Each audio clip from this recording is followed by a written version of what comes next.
On se souvient de la formule de Peter Hartz, l'artisan de la réforme du marché du travail allemand. Il vaut mieux un peu de travail que pas de travail du tout. 15 ans après ces réformes, le taux d'emploi allemand a augmenté de 10 points, tandis que celui de la France a fait du surplace, avec l'impact que l'on connaît sur le taux de chômage, qui aujourd'hui est à son plus bas depuis la réunification. Le revers de la médaille de cette politique, on le connaît aussi. C'est la montée de la pauvreté, et notamment de la pauvreté au travail, liée à la montée des mini-jobs. Cette tendance a été abondamment commentée également et invoquée lors de l'instauration du salaire minimum en 2015. C'est ce que restitue une donnée d'Eurostat, largement reprise par les médias. En 2014, la proportion d'employés à bas salaire, ceux dont le salaire est inférieur à 2/3 du salaire médian, était de 22,5% en Allemagne, presque un record en Europe, tandis qu'il était de 8,8% en France. Mais il s'agit là d'une approche très parcellaire des choses.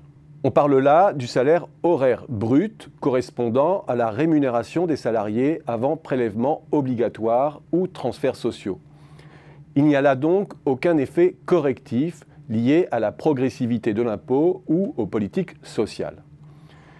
Les écarts demeurent, mais sont bien moins spectaculaires lorsque l'on opère ces calculs sur la base du revenu disponible après impôts et transferts sociaux donc, et en incluant tous les types de revenus. C'est ce que l'on appelle le taux de risque de pauvreté au travail, indicateur largement commenté lui aussi. La part des personnes en emploi touchant moins de 60% du revenu disponible médian ressort à 7,9% en France contre 9,5% en Allemagne. L'avantage reste à la France, mais l'Allemagne n'est plus en position polaire. Cet indicateur tient compte du fait qu'il existe un certain nombre d'aides sociales accompagnant les mini-jobs et que ces emplois sont souvent exercés en cumul d'autres emplois. Plus récemment, un troisième indicateur produit par l'OCDE a défrayé la chronique. Il concerne lui aussi la proportion de travailleurs pauvres. Il en ressort que le taux serait de 7,1% en France, tandis qu'il ne serait que de 3,7% en Allemagne.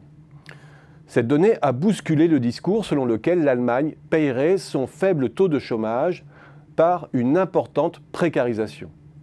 Mais nuance, l'indicateur parle de pauvreté au niveau du ménage, après redistribution, une fois que l'on intègre l'ensemble des revenus perçus au niveau d'un foyer dans lequel au moins une personne travaille.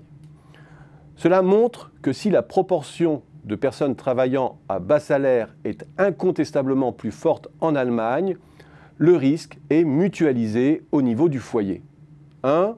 Il existe une répartition des rôles au niveau du foyer entre celui qui produit le revenu principal et celui, le plus souvent celle, qui fournit le revenu d'appoint, souvent à temps partiel. 2. Il existe des transferts sociaux correcteurs, notamment pour les familles monoparentales, à l'instar de ce qui se passe au Royaume-Uni. 3. Le taux d'emploi, beaucoup plus élevé, permet de limiter le risque de pauvreté au niveau du foyer. Le point décisif est donc remporté par Peter Hartz apparemment, puisque la diffusion des petits jobs réduirait bien le risque de pauvreté au niveau des ménages. Oui, à cela près qu'il faut accepter une répartition très sexuée des rôles et de fortes dualités sur le marché du travail.